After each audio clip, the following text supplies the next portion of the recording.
Hello. I'm live.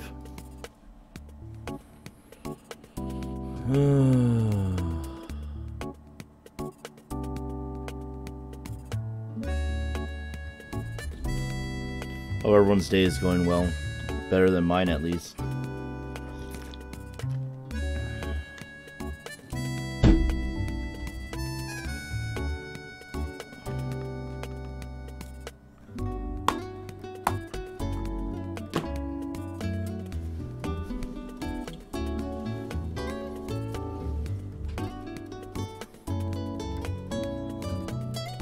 If we're lucky, this will notify everyone correctly, too.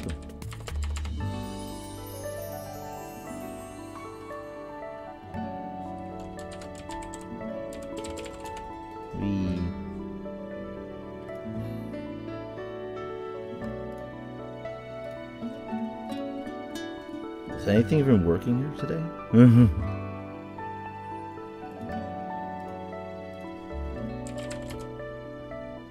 Post to airtime is 1 p.m. Oh, it didn't update correctly. That's why. The fuck? Great. Oh, my internet's slow too. It's even better. Love it. 10 out of 10. 10 out of 10. Much regrets. So my time didn't update correctly, but I'm live at 7 p.m. as I usually am, Eastern time. We're doing great today. I didn't see anything saying that I was 6 hours late on the comments, so I didn't know. I did not see that. So I was going live at 1. Well, that's awkward. But this is also why people should follow me on other forms of social media, because I post on my Twitter and stuff. Also, if you check my live stream, if you do exclamation point live stream, you can also see my thing. Chat commands, man. Anyway, 7 p.m. Eastern Standard Time, ladies and gentlemen. Welcome to the Monday Night Livestream, hosted by yours truly, animefanrk2k. I hope everybody's day is going better than mine is at this very moment, because my day is not going so well. So, getting some Labyrinth of Grisaia in will be nice, in my opinion. I'm feeling kind of sick, so we're probably going to cut it a little bit shorter too on top of that. So, if we do, I apologize. Komachi's best Toho girl, I respectfully disagrry. Izuya Sakuya is best. I don't have to fight you. An opinion's an opinion. Why'd I fight people over that? It's dumb. Alright, so Asako's just forcing Yuuji to eat. Little Yuuji. Please stop just stop already. That's fine by me.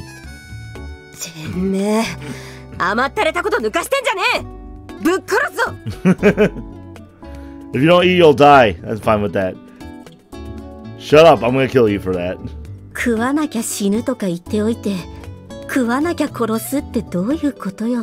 Oh, you know. That's logic. なんだ JB、 来てたんなら声ぐらいかけろよ。いつ来やがったんだ。つい今しがたよ。それより朝子、いい加減にしなさいよ。あなたの怒鳴り声、小屋の外まで聞こえてたわよ。だからなんだ。こんな山小屋で近所迷惑もクソもあるか。いいから食えよ、ユージ。食わなきゃもう一緒に風呂入ってやんねえぞ。Help me, JB. Help me.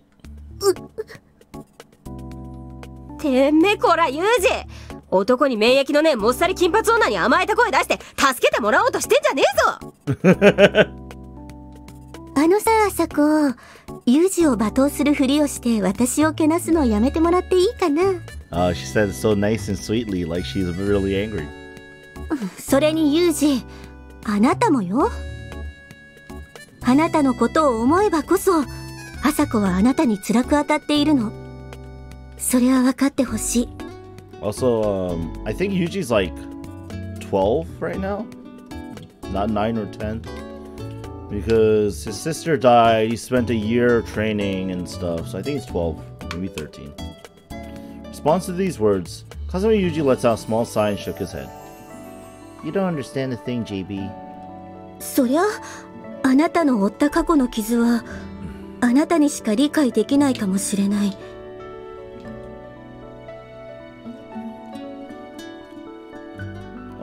I don't use a robot voice for Yuuji. What are you talking about? でも、私たちだって私たちなりに必死にあなたを理解しようとしているのよ。I'm trying to use just a higher pitch boy voice. In that case, how about you try some of this first as an example? ん？どれ？これ？何これ？見ればわかるだろうが。私が作った特製のおじやだ。おい、何これ？おじやって何よ？どこの国の民族料理なの？Well. 日本の家庭料理だ。消化が良くてすぐにエネルギーに変わるジャパニーズパワーフードだよ。I'm pretty sure that whatever the taste was probably terrible. なんか漢方薬みたいな匂いがするのはなぜ？そりゃあれだ。体に良さそうなもんを適当にぶち込んだからだ。確かに匂いはあれかもしれないが、栄養はバッチリだ。What? この鍋のど真ん中にポテッと乗っているモザイクの入りそうな物体は何？ああ、そりゃおめえオスの鹿の何だ。たっけんだぞそれ。The hell she make? うわ、てめえなんで捨てんだよ。せっかくの私の手料理を。ふざけんな。ユージ、ごめんなさい。私が間違ってた。こんなもの絶対に食べちゃダメよ。これは特訓。ダメよ。食べたら死んじゃうんだから。Well, Asako clearly doesn't know what food is. 失敬だなお前。別に食えないもんは一つも入れてねえぞ。I think there's appearance and stuff that you have to worry about. そういう問題じゃないでしょ。というかそれ以前の問題よ。ああ、しまった。忘れてた。あなたってばびっくりするぐらい料理が下手だったのよね。それはあなたにも自覚はあるだろうし、食事は民生の加工食品で済ませるとばかり思って油断していたわ。Well, there you go, guys. Asako, terrible cook. Don't let her cook anything. ひどい言われようだな。そこまで言うほどまずくはなかろうに。Did you try it? Did she try it? だったらあなたが食べなさいな。ほら。そんなもん顔に近づけんなよ。自分が食べられないものを子供に食べさせようとするな。平気だ。カレー粉さえあれば大抵のものは食える。Then do that first. じゃあ食え。鹿の食いなさいよ。ほら。いや、私は元気だから食わなくていいんだよ。No deer balls for Asako, please. こんなものを食べさせられたら逆に具合が悪くなるわよ。Like, just make some normal food, you know? Like, you know, I got it. All right, here's my suggestion. Get some hot water, right? Hot water. Get some ramen noodles. Ramen noodles, all right? Put the ramen noodles in the bowls. Get the hot water going. Just make some instant ramen. Simple. It'll feed you at least for a meal. You're going to eat dinner, but now you can't? Well, it's okay. I haven't eaten all day. In the end, I took over for Asako and prepared an alternative meal. The menu wasn't anything special. Just whipped together a simple rice-based porridge. Since Yuuji had been refusing solid food for quite some time, I was careful to keep it very thin. Practically rice water, in fact. ほら、ユージ、熱くないから、あーんってしてごらんなさい。甘やかすな。粥ぐらい自分で食わせろ。うるさいわね。あなたは鹿の食べてなさいよ。高級食材なんでしょ。あーくせ。ミラクルパウダーのカレー粉にも限界はあったか。畜生。Asuko's like, damn it. Little by little, we began to get Yuuji eating again. Sometimes I did spoil him a little bit. Just a bit. Sometimes Asako forcefully shoved the food into his mouth. First, the boy was moaning miserably with every bite. Eventually, he was managing to consume fairly normal meals again. It wasn't too long before he started eating on his own, even without Asako prying his mouth open. That said, he was always completely expressionless at the dinner table. Pushed the food into his mouth silently, with mechanical steadiness. Beep. Eat. Eat. Seems like he was eating out of a sense of obligation, or because we told him to do so. Never saw the slightest sign he was actually enjoying his meal. Well, if you got Amane to cook for him, future Amane, once you had some cooking under her belt. Oh yeah, he would eat out every single time. Just saying. なあ、ユージ。それは飯を食う時の顔じゃないな。まだ味がわからないのか? Whenever Asako expressed any concern, Kazuma Yuuji would always respond in the same way. Don't pay so much attention to me. Women who get close to me always end up dead.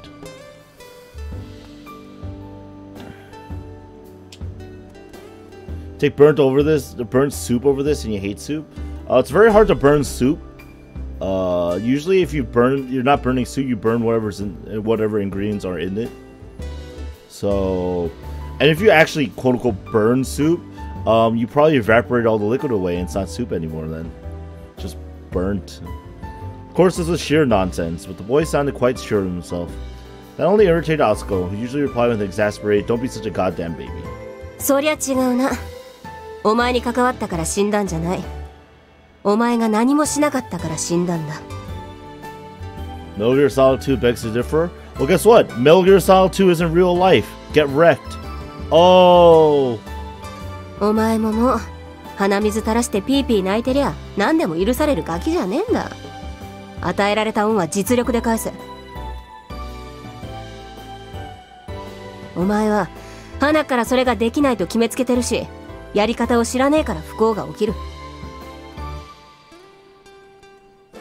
I don't understand, Asako. Yuuji was talking a good deal more now. He remained fundamentally indifferent to everything, never showing any real interest in the world around him. He wasn't impressed by anything you gave him. Even slugging him wouldn't get you a reaction. Well then, what exactly would inspire interest from a boy of this age? A woman's body, perhaps? Some unfathomable feat of mental gymnastics, Asako eventually reached this very conclusion, and revealed herself to Kazuma Yuuji completely in the nude, only to be met with his usual blank expression. おい、ユージ。目の前に裸の女がいるんだ。何か言うことはないのか? Asako, don't they take baths together all the time anyway? You'll catch a cold. くそ。これだからガキは。私は少し傷ついたぞ。Asako was quite proud of her voluptuous body's sex appeal, so she apparently found this particular setback a rather frustrating one. In any case, where do we go from here? After thinking it over for a while, Asako decided to consider alternative approaches. Kazuma Yuuji had exhibited an extreme response to the death of a living thing.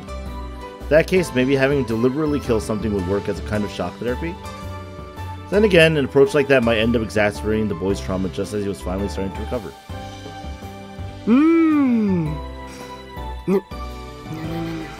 So you're saying that in some strange sense of trying to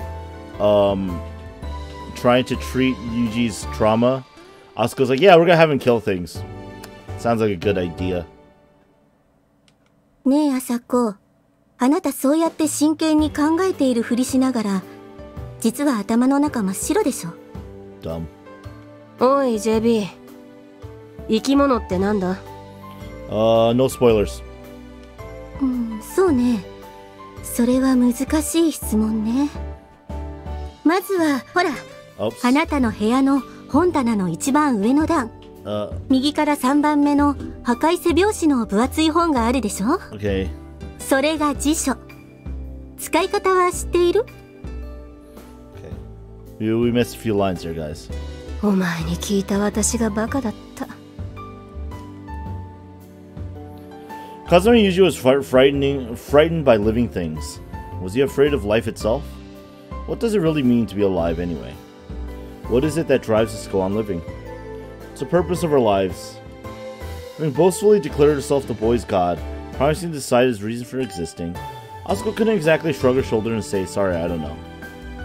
But however she agonized over these questions, no answers were emerging. For long, scratching irritably at her head, letting out odd little moans of frustration.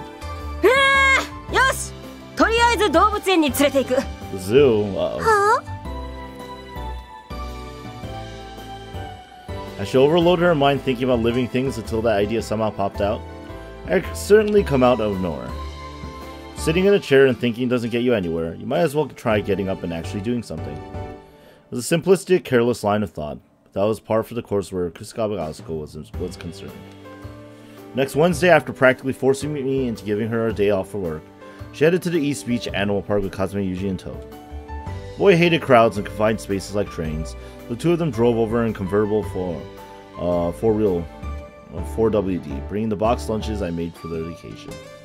Of course, this was the first time Asako had ever taken a child to the zoo.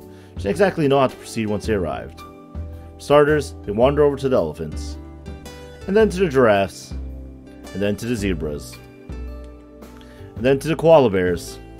Their haphazard tour had taken them past quite a variety of animals by this point, but Kazama usually looked as drowsy and disinterested as ever. He'd hardly reacted to anything. Trying to find something more impressive, Asako brought him over to the cages where they kept the big carnivores. Even then, the boy only offered a few bland comments along the lines of, "That's a lion, huh? It's pretty yellow." It seemed like he was making an effort to express his honest thoughts, knowing that Asako had gone out of her way to bring him over here. Compared to realizing that a kid was trying not to hurt your feelings, probably would have been less frustrating if he just stayed totally silent. Call this the king of beasts? Useless piece of crap! Clutching at the bars of the cage, Asako silently glared daggers at the perfectly innocent animals within. Perhaps detecting a certain whiff of bloodlust in the air, when the male lions turned in our direction and let out an intimidating roar. Naturally, this only got Asako's dander up. To reuse assets? I think, yeah, Yuuji specifically picked this zoo as well to take Amane to because he remembered being taken to it as a child. What's with that attitude, you worthless little shit? Atsuko's yelling at the lion. From the lion's perspective, it might well have been a stage roar intended to provide his paying audience with a nice little thrill. When this was answered by a furious threat on his life, the poor thing didn't have much choice but to slink off in defeat. Some customers just love to make your life difficult. Kazuma Yuuji had watched all of this in a state of wide-eyed astonishment. For one brief moment, he apparently cracked a smile. They come all the way out to the zoo, but in the end, Kusakabe Asako had proven the most bizarre beast of all. That tidy conclusion to the outing! Two of them returned home. Alright, there you go. Alright. それでも最近は少しずついい方に向かってきてるんじゃない？相変わらず量は少ないけれど、食事も自分でするようになってきたし。まあな。それでもまだ夜中にうなされて何度も目を覚ます。相手はガキだし、酒飲んで寝ちまえってわけにもいかんしな。生き物との触れ合い作戦も微妙に効果が薄かったみたいね。I mean, he was astonished by Kusakabe Asako, so that's something, right? I have not played Under Ninth in Birth, but I know who you're talking about. あ？なんだそのダッセー作戦名。ありえねえだろ。あなたにだけは言われたくないわよ。You know, I'd say Asako's Asako. それに、まだ作戦は終わっちゃいねえ。本番はこれからだ。本番？って何をする気なのよ。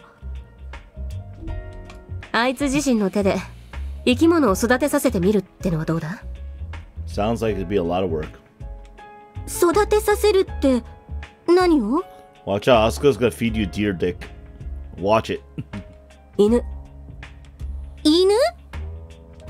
実はもう K9 の連中から子犬をもらう約束をしてやる。今日後でもらいに行ってくる。Really? They're gonna raise a dog?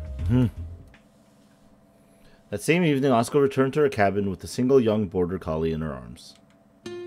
なんだ。K9 からもらってくるって言うから、ジャーマンシェパードの子犬だと思ったのに。It's an adorable little thing! 野戦用に試験導入されたボーダーコリー部隊の新生児だ。たくさん生まれて手に負えないって言うから、一匹タダでもらってきた。We got a free dog! Free puppers! Oh, there you go. You guys see the cute doggos. ほら、ユージ。かわいいだろう。A dog? 今日からこいつはお前の犬だ。相棒、ペア、バディ。好きに呼べ。Except, I remember distinctly that Yuuji doesn't have a pet by the time he goes to school. So, something tells me this dog's gonna die. お前が2年兵ならこいつは初年兵。つまりは戦友だ。しっかりと面倒を見ろよ。Oh, this probably makes you sad because it reminds you of an old dog you had. Oh. Sorry, I said some careless comments about dogs just now. そう露骨に面倒そうな顔をするなよ。こいつはまだ子犬だ。お前が面倒を見なきゃ簡単に死ぬ。Wow. 大切に育てると約束してもらってきた犬だ。死なすなよ。It's gonna die, though. She put it that way. Kazuma Yuuji didn't have much choice but to agree, however reluctantly.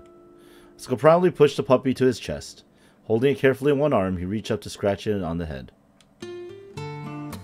What's its name? なんだったかな。全部の子犬に名前がついてたような気もするが。Just give it your own. 犬舎の隅っこでガタガタ震えてる一番弱っちいのを掴んでもらってきたってこと以外はよく覚えてない。You're just scared because it's Asako. It's like, alright, we'll take this one. アバウトだな。まあいいじゃねえか。もうお前の犬だ。名前はお前がつけろ。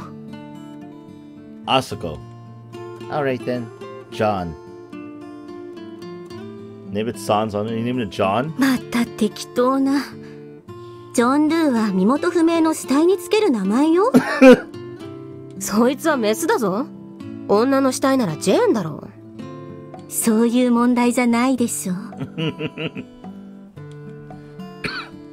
Surprisingly, Asako's spur-of-the-moment attempt at animal therapy actually proved quite effective.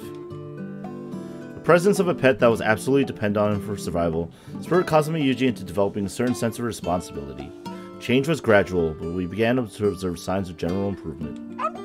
One day, I noticed a boy smiling as he tossed a ball around the cabin for the dog to fetch. A genuinely startling sight. この子が笑ってるところ、初めて見たわ。I cracked a smile when Asako roared at the lions. It was a distinctly awkward, stiff expression. When I saw it, I couldn't keep myself from smiling as well, except JB looked surprised. On a not unrelated note, by this point, I was also beginning to observe remarkable changes in Kusakabe Asako's behavior. Asako had always been known for her daredevil attitude. She was selfish, arrogant, and utterly fearless. Sometimes she could be so reckless that it seems as if she actually wanted to die on the job. But lately, her methods had become increasingly careful and prudent, a change that was the subject of much discussion. It's probably safe to say that this had a lot to do with her new role as a guardian. Just as John was contributing to Kazuma Yuuji's psychological healing process, Kazuma Yuuji himself appeared to be having a similar effect on Asako. Knowing that the boy was relying on her protection, Death was evidently losing whatever appeal it had once held for her. The childish pride she found in behaving recklessly seemed to be fading. 子供ってのは面白いな。教えれば何でも覚える。教えた先を自分で考えて予測もする。Wow, that sounds very like a motherly thing, Asako. まだ教えてないこともいつの間にか自分で覚えていたりする。育つってすげえな。Jamie's just there all like, oh, how cute. まあ、ユージは特に頭がいいっていうか、変にずる賢いところもあるしね。Clever, yeah. 私はいい意味であいつのそういうところも気に入っている。Kazami Yuuji had recovered significantly in his time with Asako, to be sure. The darkness in his heart hadn't faded completely. He found it impossible to trust anyone other than Asako and me. Couldn't stand to go anywhere even slightly crowded with people. Fearing the gaze of strangers, he wasn't even capable of walking his dog through the streets of the nearest town. We'd been planning to let him heal slowly in the peaceful quiet of the forest, but it's becoming increasingly obvious that walking around the deserted mountain wasn't going to help him rejoin society. It was around this point that Asako abruptly submitted a letter of resignation to the organization known as Ichigaya. As her case officer, I was able to stop the letter at my desk before word reached the upper ranks. That done, I immediately rushed over to Asako's cabin to confront her. ちょっとAsako! 会社に辞表を出すなんてどういうつもり? Oh no, seriousness. うん。ああ、疲れた。いい加減しんどい。会社を辞めるってどういうことか分かって言ってるの？ファミレスの学生アルバイトじゃあるまいし、だるいから辞めますじゃ通用しないのよ。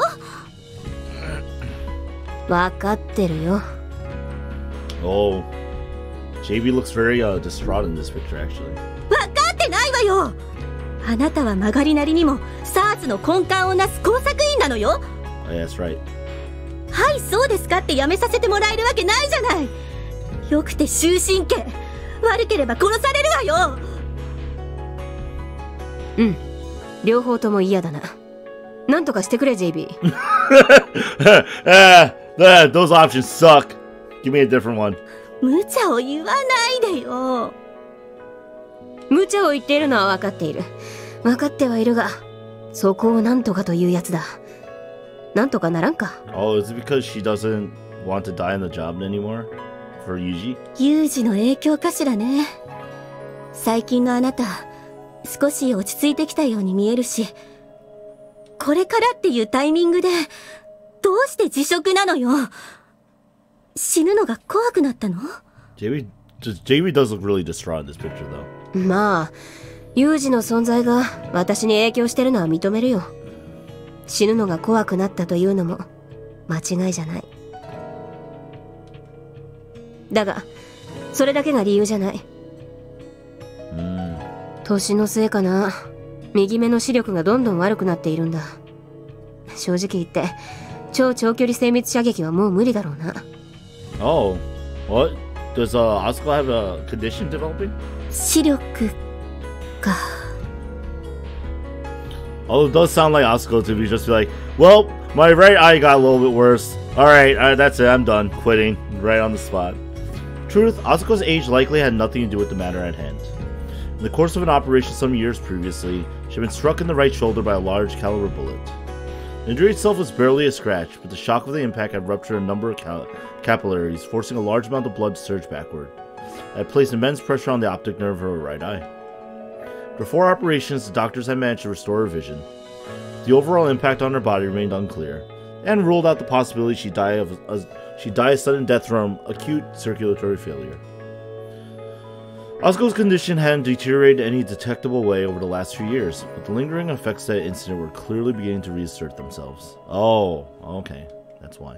会社を辞めてどうするの？おとなしく隠居ってのも柄じゃないしな。非常勤で後進育成の仕事でもするか。アメリカに戻ってハンティングスクールのインストラクターでもやるかな。風見雄二はどうするの？連れて行くさ。どこへでも。Oh, there you go. あいつはもう私の子供も同然だ。これからはあいつのための時間を少しでも増やしてやりたいと。Asako has changed. そう思っている。That's a big change right there. She's basically acknowledging like, yeah, I'm this kid's mother now, so. そう。For this conversation, I proceeded to submit Asako's letter of resignation, or a heavily edited version thereof, to both Ichigaya and Akasaka. In the end, she was permitted to retire from active duty, not from her post. Kusakabe Asako would remain on Ichigaya's roster, if only as a part of the permanent reserve. Okay. So she wasn't allowed to retire. I remember this part pretty well myself. At the time, I didn't even know what Asako did for a living. And to be honest, I was too caught up with my own problems to be spared too much thought for anybody else. 当時のあなたはまだ子供だったのだから、それでいいのよ。Yeah, remember JB like had buttoned up and she had a little thing that like kept her collar together? Yep, that's gone. She's like, fuck it. I have a higher position now than I did then. I can wear whatever the fuck I want. I like this necklace. I yell at my superiors or put them in awkward situations that get them in trouble if they don't listen to what I say. You know, thought I got past being a child a long time ago, but even now, can't say I really feel like an adult either. 実際にあの当時、あなたは何を考えていたの？ I feel like I was worrying about all sorts of things, but at the same time, I think I spent most of my energy just trying to process the situation I found myself in. 子供が経験するにはいろいろとありすぎたものね。Thus, JB never changed outfits ever again. No, she just has multiples of the same outfit. Duh. Well, you bet. Let's see. Okay. Yeah, can't argue with you there. Asako had taken me in. I was now living quietly in an isolated mountain hut, surrounded by nature, but for some time, I didn't really understand the way in which my life had changed. My hospital room and its depressing odors had been replaced with a small cabin enveloped by the stink of ripe grass. The doctor who wore gold-rimmed glasses and smelled of cigarettes was gone, as was the nurse with a fake smile. They were replaced by a pushy, crude lady with a nagging blonde. That was about it from my perspective.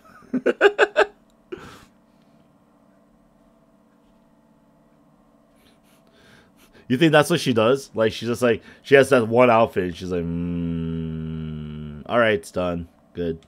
Wear it again. I highly doubt that's what JB does.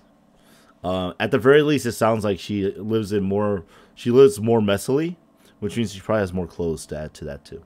Day in and day out, the only thing I thought about was escape. I had to get out of this place. I didn't even know what I needed to get away from, or where I'd run to. That didn't change a thing. Couldn't stay here. Couldn't stay anywhere for too long. If I did, something was going to track me down and kill everyone around me. Do I remember the rival prosecutor from Apollo Justice? What's his name? Like Clavier? Whatever his name is?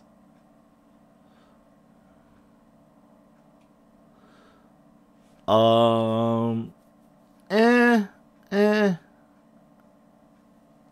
wouldn't say that they look that similar. I think they might wear a similar color of outfit, I think. But so does Clavier's older brother. I didn't have the first idea what that something was. But if it caught up to me, I was going to use my right hand to kill people. Oh no, Clavier never had messy hair though. He was him and his older brother well groomed, and slightly differently. The words of Li Lingsheng, he thought slow, still rang in my ears. 君は誰に会ってもいけない。会えばその人はきっと君を傷つける。役立たずの君を、邪魔者の君を殺そうとする。何を話しかけられても返事をしてはいけない。君の家族を殺したのもその悪いやつだ。君を傷つけ苦しめるために、君の周りの人間を殺してしまうとても悪いやつだ。やつは君が大切なものを手に入れるたびにそれを壊しにやってくる。君がそばにいるだけで君の周りはどんどん壊されていく。君は何も悪いことをしていないというのにだ。Oh, those are words, man. 君がいるだけで周りの人間皆が迷惑する。誰も君なんか必要としていない。君に逃げ場なんてない。誰も守ってなんかくれない。Oh, he thought so, asshole.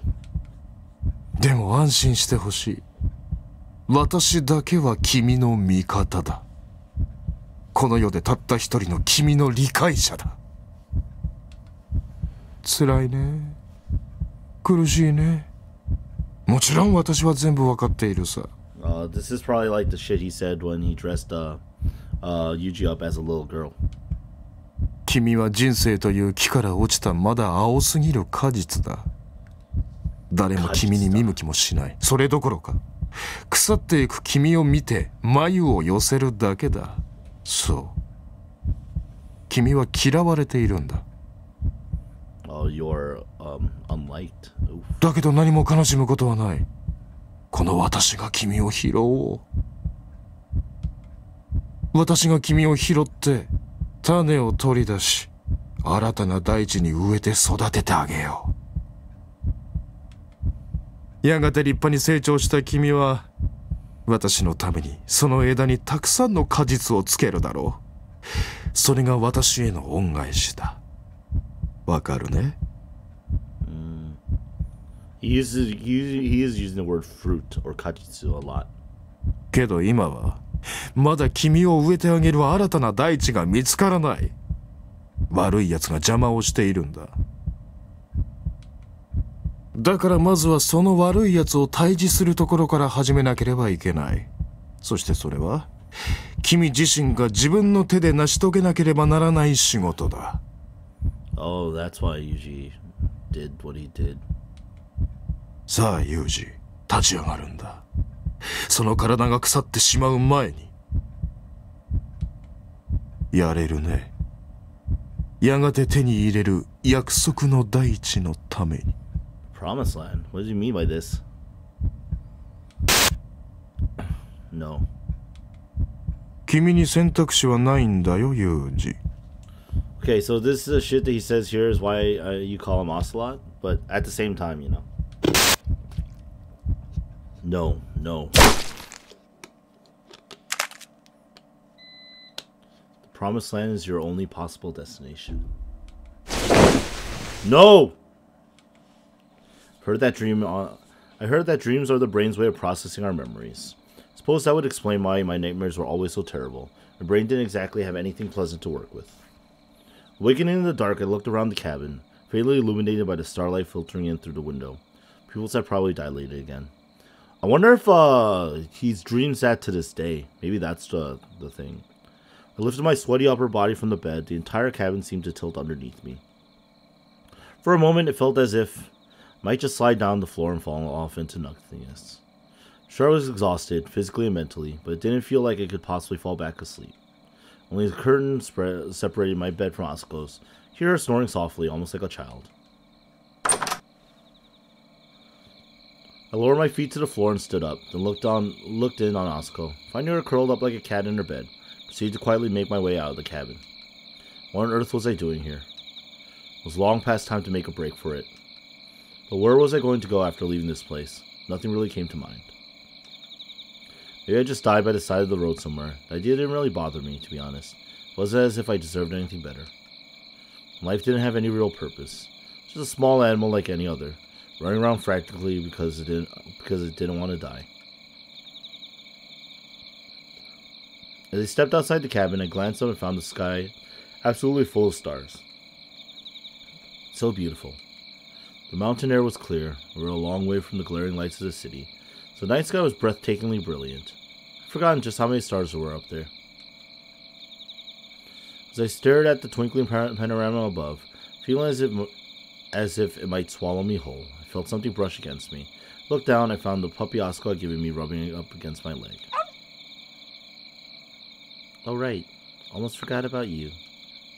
Even if I were to flee, I couldn't just leave the dog behind. Back when Mom ran away from my father, I was probably a lot like this puppy in her eyes. Not that I had any way to know for sure, now that she was gone. In any case, there was nowhere for me to run. There was no one left out there to protect me. Even the man who promised to keep me safe had disappeared. All I had left in the world was this puppy, nothing else. But even so, this woman named Kusakabe Asako just might be able to help me. Even if the devil caught up to me, my right hand tried to kill someone again, she might be able to stop me. Even if my hand tried to kill her, she might be able to survive. She didn't seem the type to die easily. Maybe she'd even be kind enough to kill me instead. There aren't any saints out there. No one's really on your side. Trusting people is a good way to look like an idiot. I knew all that by now, but maybe I tried trusting that woman anyway. Couldn't really hurt to give it one last shot, right? Let's go back in. Deciding to head back into the cabin and try my best to fall asleep, bent down and picked up the dog at my feet. When I turned around, I found myself face to face with Asako. She was leaning against the doorway, arms folded, with a wry smile on her face. どうした？眠れないのならベッドで絵本を読んでやろうか。Asako, do you even have a picture book? Let's be honest, come on. I answered this somewhat sardonic offer with a deeply sarcastic smile. Alright then. Snow White sounds good. 言うじゃねえか。From that point on, I found myself willing to trust this Kusakaba Asako woman, at least on a superficial level. This marked the beginning of my rehabilitation period. Little by little, I began to adjust to living with Asako and my dog in that isolated cabin. But one day, completely out of nowhere, Asako walked over to me and issued the following proclamation. いいか、ユージ。ガキのうちは足が速い男がモテる。What? Honestly, I wasn't sure why being popular with a woman was supposed to be important. I was aware that I had grown pretty weak physically, so I went along with the routine Asako proposed. Waking up at 5 a.m. every morning for a run around the mountain with my dog. Fortunately, I didn't dislike running in the first place. In fact, you could probably say it had been my only form of recreation for a while there. I ran at a steady rhythm, carefully establishing my pace, and watched the scenery flow slowly by.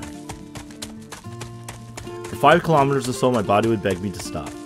Still, I always pushed myself to go just a little further. By the time I passed the 8-kilometer mark, the discomfort faded away entirely. Felt like I could go as far as I wanted. Of course, I ended up regretting it if I got carried away here.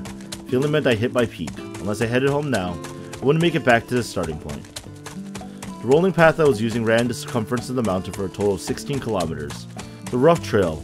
Asako herself had made it by running through the woods when she was younger. Every morning I followed in her footsteps with John at my side. よし、戻ってきたか。ずいぶんと早いな。ガキにしちゃ上等だ。途中で近道したんじゃねえだろうな。She ran in like, well, what did I do as a kid? Alright, we're gonna do training. No. まあ、近道しようにも道なんてねえけどな。間違ってもズルしようとなんて思うなよ。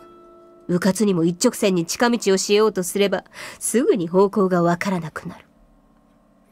Actually, knowing Yuuji, he's probably smart. He's probably clever enough to figure a way back, right? On a small mountain like this? 嘘だと思うなら試してみろ。方位磁石を使っても構わんぞ。ほら、見上げてみろ。頭上は厚い葉に覆われて、日の光も届かない。磁石を頼りにまっすぐ進んでいるつもりでも、岩や倒木を避けて進むうちに必ず迷う。Half her facial expression are flirty. No, I think you're looking into it too much, and you need to calm yourself, relax. そのまま2、3時間も歩いて見慣れた道に出たと思えば、最初に分け入った道から200メートル先に顔を出した。なんてことはよくあることだ。もし本気で試すのなら、必ず携帯電話か無線を持っていけ。迷子になった上に動き回られたら、さすがの私も必ず見つけ出してやるとは言えんからな。I don't really doubt you. I'm not planning on testing it. そうしろ。この山自体はそうでかくはない山だが、たまにクマやイノシシが出るからな。That's fair. You know, wild boars and bears can be dangerous. True. Couldn't you have mentioned that before I went jogging? なーに、めったに出やしないから大丈夫だ。それに、そのためにジョンを連れて走ってるんだろうが。You're really casual about these things, aren't you? お前は逆にもっと雑に生きた方が少しは人生楽しくなるぞ。Is that how it works? I didn't really give a damn what happened to me, which honestly seemed like a pretty casual attitude in its own right. But I cared even less about this argument, so I kept the thought to myself. For the first few days of my new morning routine, I didn't encounter any bears. I did notice a few tree trunks where boars had marked their territory, a mud wallow where one had evidently rolled around to trap the parasites in his fur. So there really are wild boars out here. It was a little unnerving, but I kept up my daily run with John anyway, slowly regaining my strength, and once I was more or less back to normal, Asako proceeded to throw a new curveball my way. よし、なんだお前、足の速さは一丁前じゃねえか。だったら次だ。So okay, it's pretty good. Stage 2? いいか、ユージ。かけっこが速いやつがヒーローになれるのは小学生までだ。中学生になれば喧嘩の強い不良っぽい男がモテるようになる。You know what this sounds like? It sounds like Asako outran everybody in elementary school, beat up everybody in middle school, and we'll see what happens in high school, according to her. Seriously, what was so important about getting girls? In the first place, who was I supposed to be getting out in the middle of nowhere? Didn't make much sense to me, but arguing would probably be more trouble than it's worth. Okay, so what do you want me to do? When I offered this reflexive response, Asako quickly ripped off her jacket and tossed it aside. Yosh! どこからでもかかってこい! Oh my god. Oh, new battle theme! New battle theme, we're fighting. This woman was seriously macho. Guys who get into fistfights with women aren't going to be popular, you know. なんだビビってんのかそっちが来ないならこっちから行くぞおれ Asuko's like the equivalent of a super boss though, right? What? For an instant, I wasn't even sure what had happened to me. I hadn't been sent flying like that since my time at Oslo school. One of the instructors had thrown me halfway across the training ground. A sharp burning smell prickled the inside my nose. I had the sense that something was melting inside my head. I almost forgotten what this felt like.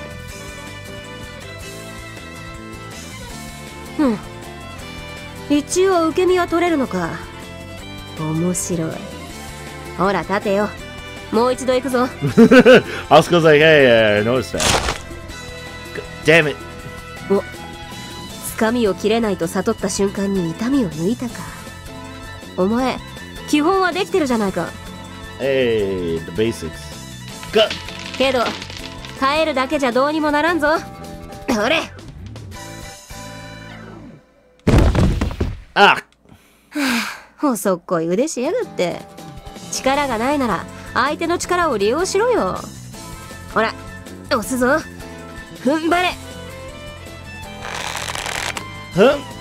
なあそうやって踏ん張ってる相手の力を利用すんだってこんな感じで Oh no, looks like Asuko's about to send Yuuji spinning again. どうしたほら私は力なんか入れてないぞお前が勝手に転んでるんだわかるか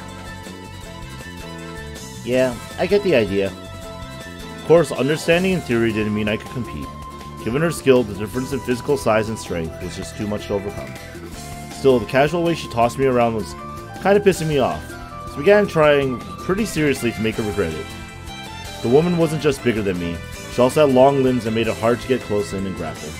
On top of that, her style of hand-to-hand combat was a strange mismatch of techniques, so it was all but impossible to get a read on her.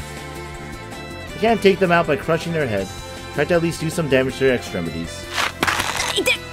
てめこの野郎今マジで私の小指を折りに来たな Imagine a wall on your right, swing your right arm up with all your body weight behind it. あくそちょ待って首に肘がてめえこらマジかこのやるじゃねえかユージお前にもうちょっと体重があったら今のはマジでヤバかった Are you satisfied yet? Let's just stop. I hate this sort of thing. んだこら勝ち逃げかふざけんなボケこれ Asako, however, is a bully at heart. いいかユージお前は何も分かっちゃいねえなお前力と暴力の区別がついてねえだろ She even sounds like Jolene. I seriously doubt it. What difference is there? 正しく使えば力 Go! 間違って使えば暴力そして正しいか間違いかを決めるのは己自身持っていれば必ず使わなければいけないというわけでもない力を使わないこともまた威力全ては志ってやつよなあユージよ本当の力ってのはなチンピラが持つ刃物とは全く別のものだ男は男が男として男たるべき時に力を使う Real strength, huh? 例えば弱者を脅威から守る時己が生き様を貫く時、全てをかなぐり捨ててでも戦わなければならない時が男には必ず来る。 But right now, Asuko's just beating him up. そんな時何ができるかで男の進化が試されるんだ。わかるか？ I don't even want to understand. Violence is violence. バカだな、メイは。そうだな。じゃあバカなおめえにもっとわかりやすく例えてやる。例えばそう、惚れた女が心底困った事態に直面した時、何もしてやれない自分が悔しかねえのか？はい。力がなければ動けなくなった女を背負って逃げてやることもできねえだろうが。Oh, there you go. That's something. A real man would do something before it came to that. 生意気なことを言うじゃねえか。けどな、世の中そんなにうまくいくことばっかりじゃねえってのはお前が一番よくわかってるだろうが。Oh, yeah, from one person who understands that life doesn't work like that. 男ってのはそんな時のためにこっそりと牙を研ぎ続ける生き物だ。覚えておけ。Ah! Ow! Again and again, she smacked me and wrestled me to the ground, yanking my arm up behind me. She pressed her knee into my back until the air was forced out of my lungs. Struggled just to breathe. Look at that Yuuji getting pummeled, man! Meanwhile, John! どうした？ほれほれ、男ならピンチを楽しめよ。心が折れれば一気に負けるぞ。簡単に諦めるな。どんなに打ちのめされても心が折れなきゃ喧嘩は負けじゃねえ。どんなに絶望的な状況にあっても諦めなければ必ずチャンスはある。In comes Duckan with the assist. 力だけじゃねえ、頭も使え。使えるものは何でも使え。ほらどうした、もっと頑張れよ。I think Asuko's a little too resourceful in many ways, though. John! てめえ、犬を使うんじゃねえよ、卑怯だぞ。You're the one who told me to use anything I can. Get her, John!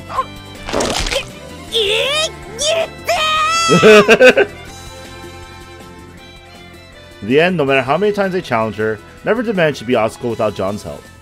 It was honestly pretty humiliating. Got frustrated enough to try more or less anything, but no matter what, just couldn't get the upper hand. Of course, it wasn't as if beating Asako in a fight would have meant anything, so there was no real reason to keep trying. I felt like sour grapes thinking. I couldn't shake a lingering sense of irritation. Deciding to outsmart Asako somehow, I began to watch her like a hawk for some signs of weakness. But before I could find one, she went ahead and made another absurd proclamation. いいかユージよ、多少バカでも喧嘩が強いやつがモテるのは中学生までだ。高校生になったら今度は頭のいいやつがモテるようになる。Alright, that's right. That's right. She said something about. I remember Yuuji said something about the fact that he read a lot, right, under Asuko's tutelage, even though she was kind of dumb. Not this again. For all that about training my body and developing my willpower, now she was suddenly telling me to spend more time studying. Just so you know, JB already helps me study. I'm doing fine with my correspondence school courses. 優等生のお返事だな。学校の成績イコール頭の良さか？あんなもっさり女に勉強を教わってるからそんなダセー価値観に染まるんだボケ。She's full of shit. Don't worry about it. Okay, so are you smart yourself, Asako? 当たり前だろ。こう見えても私は本が読めるんだぞ。Books. Wow, very impressive. お前今私のことすげえバカにしただろ。Well, I do think most Japanese people who got through middle school can read books just fine. Come to think of it, though, you actually do spend a lot of time reading, don't you? だろ。こう見えてインテリなんだよ私は。She just probably absorbs a lot of.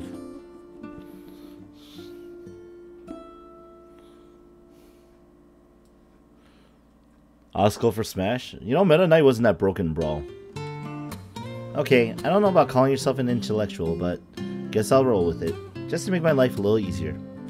言っておくがな、お前が先生と崇める JB なんかより私の方が頭いいんだぞ。 Really? Really? She's talking about books. I'm pretty sure JB's read plenty herself. 確かに。でもあいつは読むだけだ。私は読んだ後、本で得た知識を実践で確かめる。Application, right? In other words, when you finish a fighting manga, you try to imitate the hero's special move? 違うつの。あ、いや、そう違わなくもないか。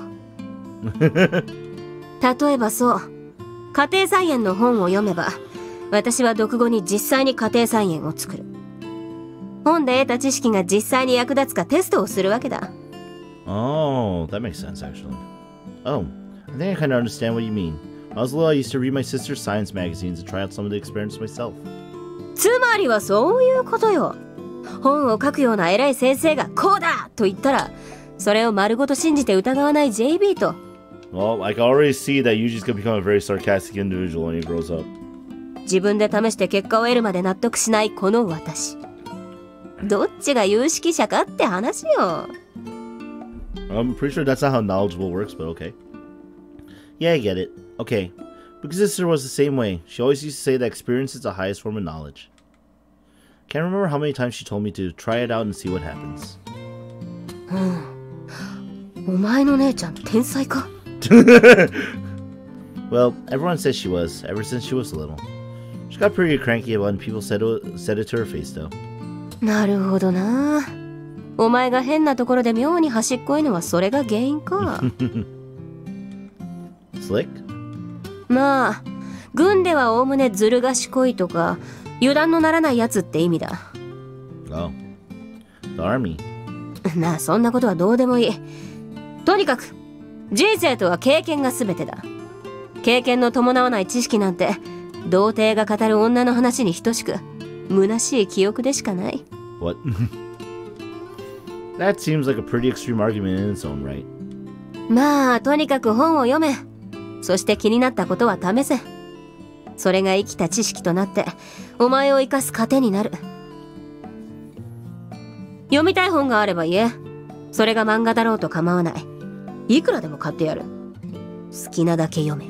満足するまで読め。 Oh, there you go. 本っていうのは著者の生き様そのものだ。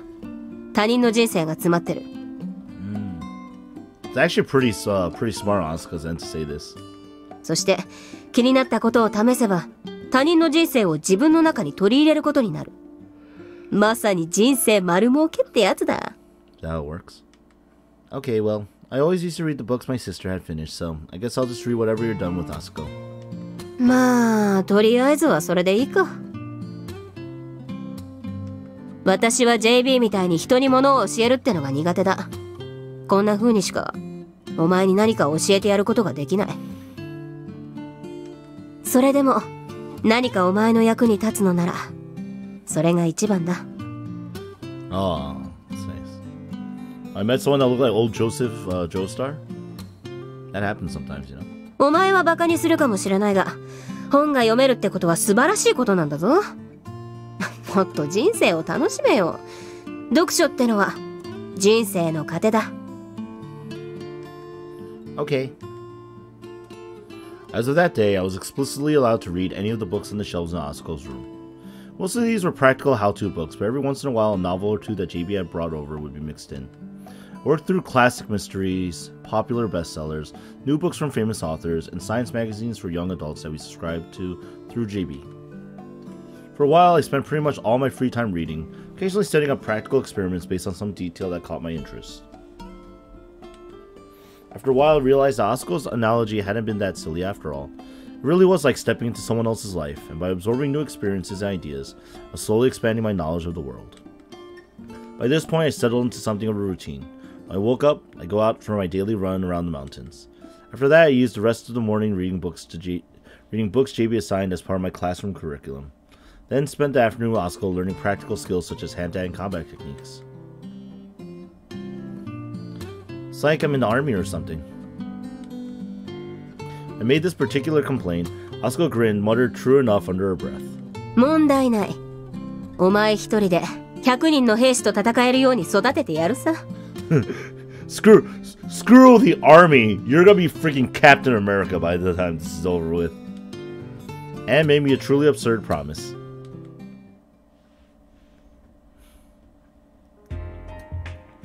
Of course, at that point, still didn't have any idea what line of work Asako was in.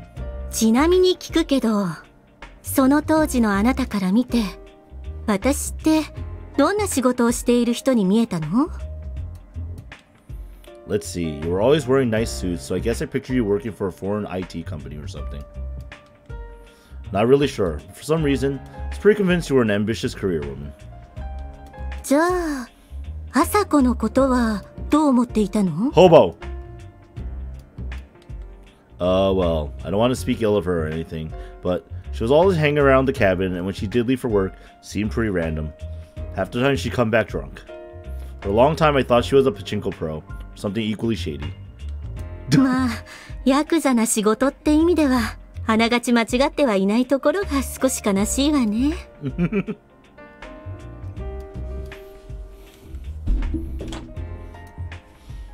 Come to think of it, this was just about the point where I started getting curious about what Asako did for a living. Yeah. Flashing back. Kusakabe Asako. Just because you live in Japan doesn't mean you're a weeaboo. Actually, rather, if you're Japanese and you live in Japan, you're not a weeaboo. Otaku, maybe? If he reads like really nerdy stuff. That was the name of my current foster parent. I didn't know her age. She'd probably have told me if I asked. I honestly wasn't that interested. At a glance, it didn't seem like she had even hit 30 yet. Something about her arrogant attitude and crude, aggressive masculine language made her seem oddly jaded for someone her age.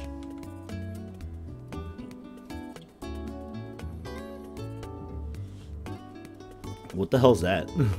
This might sound a little rude, but it felt like she was older than her years in a lot of ways. Guess I would have classified her as the sort of person who's beautiful until they open their mouth. In any case, I didn't know much of anything about Asako, even though we've been living together in that cabin for quite some time. There can be something appealing about a woman of many secrets, but in Asako's case, one mystery in particular kind of stood out, specifically her occupation. She seemed to pass most of her time hanging around the cabin all day long. In the daylight hours, she'd drink booze and watch TV in her underwear. When she got sleepy, she'd nod off on the spot. It's like watching a polar bear at a zoo, or a really lazy college student. But every once in a while, she'd get a phone call and tell me she was going to work. Then I'd head down off the mountain by herself. The earliest, she might come back a few hours later.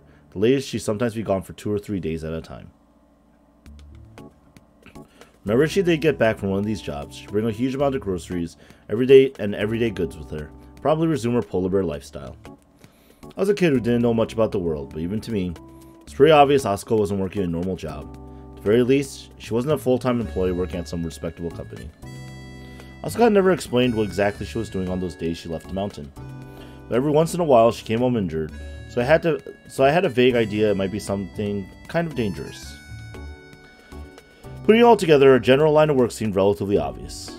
It was probably a really tough way to make a living. True, she did spend most of her time in a ratty old tank top and cargo pants, lounging around on the sofa and guzzling beers, or chomping away at chocolate bars while reading books. But I couldn't exactly bring myself to criticize her, given the circumstances. なんだ? さっきから人のことジロジロ見やがって。It's nothing. なんだよ。言いたいことがあるならはっきり言えよ。What do you do for a living, Asako? Huh? JB に作文の宿題でも出されたのか? Nothing like that. I was just thinking, you've never really mentioned it. そういやそうだな。私の仕事か。お前、なんだと思う? Are you a pachinko pro? お前な。He's like, I don't want to speak be rude about her. Yuuji says later on in his life, but literally right here on the spot. Was I wrong? 違うよ。つか、なんでそう思った? Well, you don't go to work every day. You tend to just wander off, then come back randomly with a bunch of chocolate bars. こりゃ、お前。Hey, chocolate's delicious. あれだよ。Chocolate's delicious. I pointed this out. Asako ejected a chocolate bar she'd been gnawing on for from her mouth with an expression of mild embarrassment. And sometimes you come back injured, right? Guess I thought you were getting into fights with gangsters or something. 違うよ。私の仕事は公務員だ。Oh, just flat out say it. Are you a garbage collector or something? 違う。公務員だ。Civil servant. Asako, I don't think that means what you think it means. Hold on, I'll go get a dictionary. 持ってくんな。言葉の意味は分かってるし、使い方も間違っちゃいねえよ。But civil servant? That's someone who works for the country or a local government, right? そうだよ。私のクライアントは国だ。私も JB も国から出る給料をもらって仕事をしている。Oh. I can understand that in JB's case. She's always wearing a suit and everything. 同じ職場でも、あいつはホワイトカラー。私はブルーカラーなんだよ。Oh, Yuuji probably doesn't understand white collar and blue collar work. わかんねえか。まあ、わかんねえよな。I mean, you said it in English, you know. What do you actually do at this job? 敵を倒す仕事だ。Well, there you go. Well, that's pretty blunt. What are these enemies then? 国家にあだなす者は全てが敵だ。Asako, you're really not explaining this very well. She doesn't want to come out and say she kills people. 単純に説明した方が分かりやすいだろ。悪い奴を倒す。それだけだ。That's it?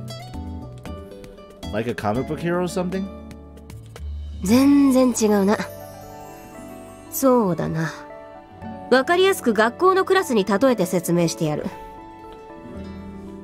I like how Asako doesn't consider herself some form of like superhero. 例えばお前がクラスの連中と徒党を組んでよそのクラスと小競り合いの喧嘩を繰り返していたとして学校の番長に目をつけられるわけだ。となれば当然のように番長とも喧嘩をする羽目になるわけだ。番長はよそのクラスの連中を集めてお前を敵視する。そしてお前は当然ボコられるわな。そして仲間だと思ってた奴らも早々に負けを認めてお前は孤立する。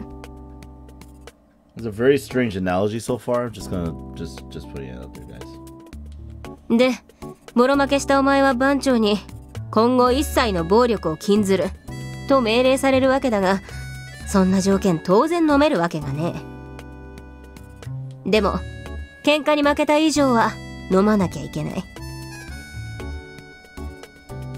そこでお前のクラスの委員長吉田くんの古田抜きじみた手腕によって今後は喧嘩になったら全部番長にお任せしますってことになるわけだが、番長にしてみりゃいつまでも舎弟になったお前の面倒は見きれない。建前上引っ込みのつかなくなった番長は今後は何かあったら俺がお前の代わりに戦ってやるとは言うけれど、そんな約束がどこまで信じられる？ I think her long-winded analogy sounds weird.